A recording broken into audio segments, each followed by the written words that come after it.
Hello, everybody. Welcome to historic Harvard Stadium for the quarterfinals of the North Division 5 bracket as the Brighton Bengals take on the Manchester Essex Hornets. Hello, everyone. I'm Pat Flaherty, along with my partner, as always, Alan Platt. And Alan, the regular season is now over. We're into this brand new playoff system that everybody's been talking about. This is week one. So we'll see how it goes because this is the first year.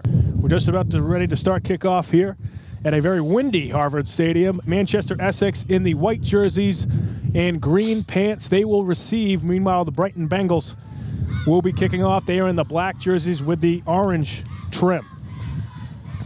A lot of excitement. Like I said, I mean, these coaches and players simply aren't used to ramping it up this early in the season. That's right. This is almost mid-season for most teams, but again, this new playoff format kind of creates some excitement because it doesn't. The main reason is to get more teams involved, give more teams a chance to advance into postseason play. We'll see how Brighton can do. Dumont and Keating back to receive for the Hornets, and we are underway here at Harvard Stadium. The ball is fielded right around the 18-yard line. Here comes the Hornets down the left sideline. But that Hornet's going to be wrapped up right around the 27 by the Brighton Bengals. Dumont with about a 9-yard return there for the Hornets. Well, again, the offensive line obviously will be a key for the Manchester Essex Hornets if they're going to try to control the ball. Meanwhile, we've seen this Brighton team a couple of times. The Bengals like to take chances with blitzes. They like to use their quickness to take away any kind of edge running. Starting lineups for the Manchester Essex: Carter, Dumont, Reel, Cohen, and Logue for the Hornets as they come out in a two-back set in the shotgun formation. Two wide receivers to the right. Starting quarterback for Manchester Essex is number 10, Craig Carter. As you mentioned, Alan, a junior quarterback, first year starting, has a little bit of experience at the quarterback position, but really his first year starting full-time for the Hornets. First down and 10 from the 28-yard line. Handoff over the left side for the Hornets. Big hole there for the Manchester Essex Hornets. Still on his feet for Manchester Essex. Past the 40, up to the 37-yard line is Dumont. So big pickup there, first play of the game. I was just going to say, excellent starting play. First play for Manchester Essex. Simple handoff, but he had a lead blocker. Fullback came across, threw a nice block, and then continued downfield. Now Dumont's able to work his way through the Brighton secondary for a 36-yard gain on the first play of the game. First incomplete pass there for the Manchester Essex Hornets. It'll now be second down and 10. Hornets now in a spread formation. Handoff straight up the gut there to Reel. Reel with a huge hole. He's still on his feet. Beautiful. Reel up to the 4-yard line.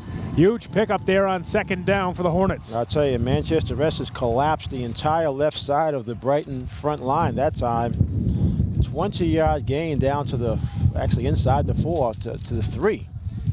You see the entire left side of Brighton's defense was collapsed and gave excellent running room for Manchester Essex. They've been impressive as Reel, like you mentioned, one of the veteran runners for the Hornets.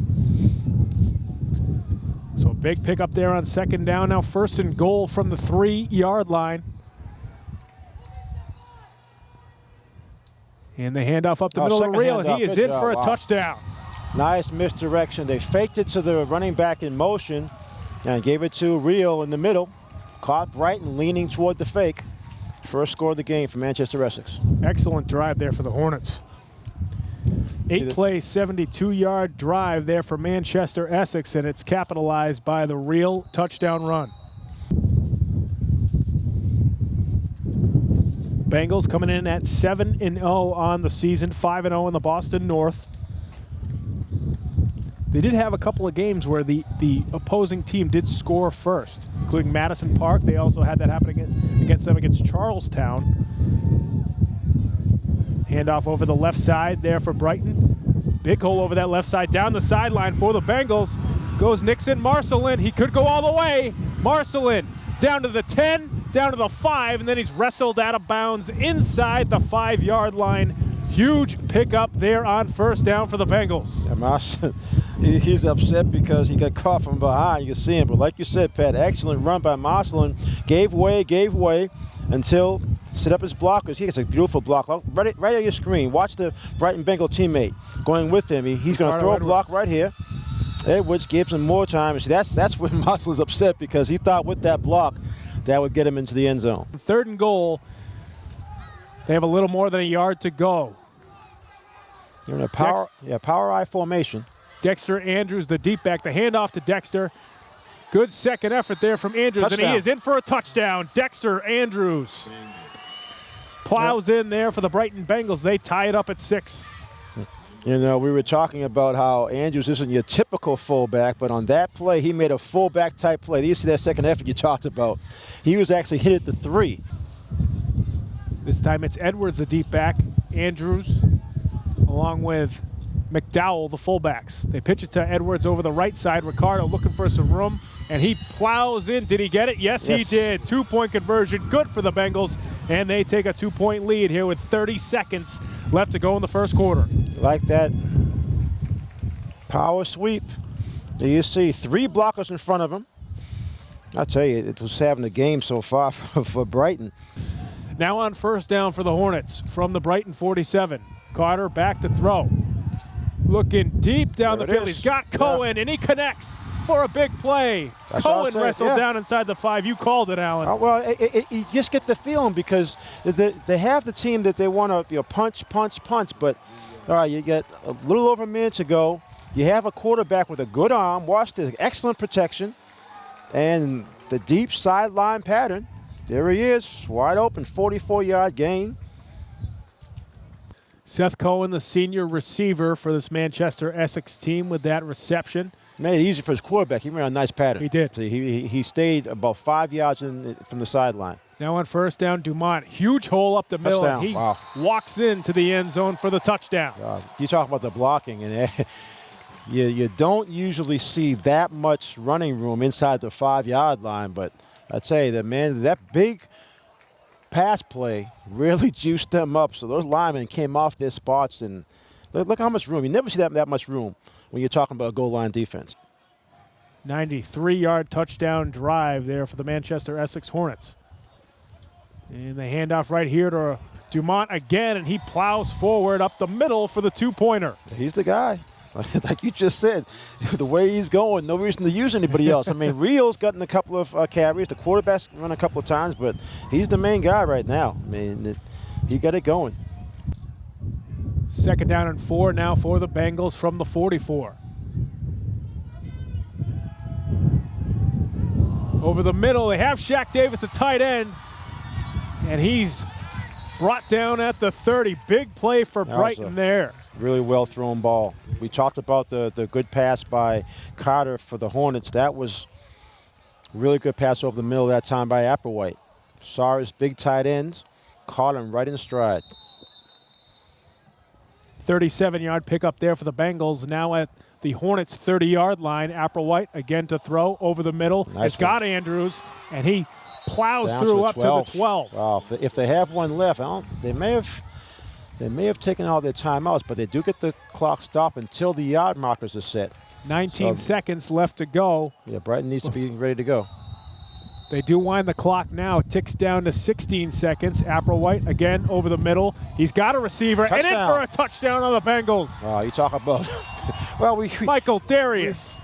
But that was the arm of Applewhite. Applewhite, man, and we've seen him do this before. He did this in the West Roxbury game where they had to go all the way down to the last play of the game to win it. Watch this, zips this one, beautiful pass. Threw it low enough that only his teammate could catch it. 4 plays, 72 yards down the field. Go the Bengals. They're now trying for the 2-point conversion. Again, they pitch over the left side to Ricardo Edwards, and he is in for the 2-pointer. The Bengals take the lead here with 12 seconds left in the second quarter. Well, that big playability, there's no substitute for it. It starts with Applewhite, though. I really like his poise. I mean, he made good decisions. I apologize. That was Dexter Andrews on the 2-pointer. Yeah. I should say Jalen Applewhite carving up the defense there to move his football team downfield. You have a quarterback Senior veteran quarterback was one of your team leaders. That's exactly what you need from him. Yeah, I like the way he spread the ball around, too. Well, this has been a fun first half. Each team trading scores. Bengals with that 2-point conversion on both touchdowns. That's why they have the 2-point lead, and they will kick it off here. And follows the football. Brighton Bengals can pick it up.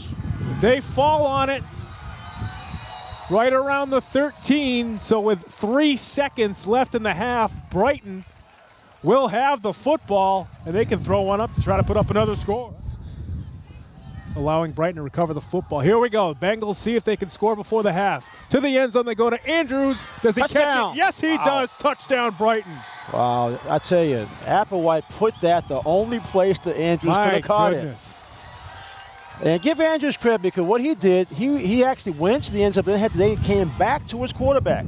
Half roll, watch him zip the ball.